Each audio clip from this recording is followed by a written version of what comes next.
Hey guys, kung natatandaan nyo yung in-upload ko ng Brilliant Moisturizing Hydrating Kit na sabi ko gagawa ko ng videos ng day 1 to day 7. So, experience ko naman guys sa Brilliant Moisturizing Hydrating Kit na to is wala pa akong naramdaman kasi day 1 pa lang siya. Yung day 2 naman guys, naramdaman ko is naging suit na yung skin ko.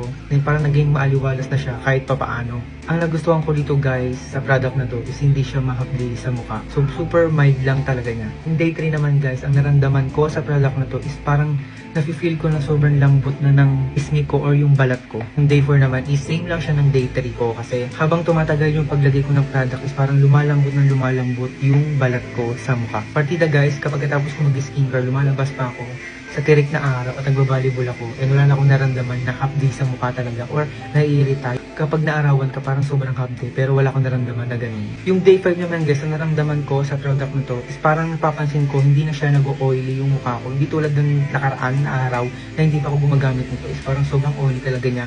Yung parang simpleng maarawan ka lang, napapawisan ka na at na-oily na sobrang lagkit sa mukha. Pagkalagay ko ng product na to, lumabas ako, hindi na siya nag-oily. Parang sobrang konti na lang talaga. Kaya yung day 6 guys, yung pinaka nagustuhan ko talaga sa lahat.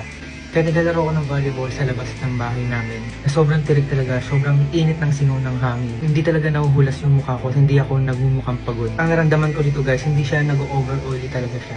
Unlike before. And of course, yung pang day 7 ko, siyempre, nagustuhan ko siya. Tingnan mo naman yung face ko ngayon, no, di ba? Nakikita niyo yung parang nag-glowing skin yung face ko. Kaya naman guys, kung gusto niyo itong matry itong Advanced Hydrating Kit ng Brilliant, Diyos ko, try niyo na to, promise. Sobrang ganda talaga niya sa balat. And pwede to sa mga sensitive skin tulad ko na sobrang mahilig mairita yung face ko.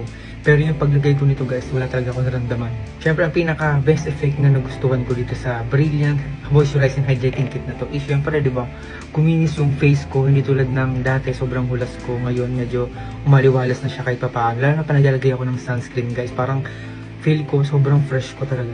Kaya naman guys, kung ako sa inyo, kung gusto nyo itong matry, nasa yellow basket ko lang to. So, ito na lang ating video. So, paalam!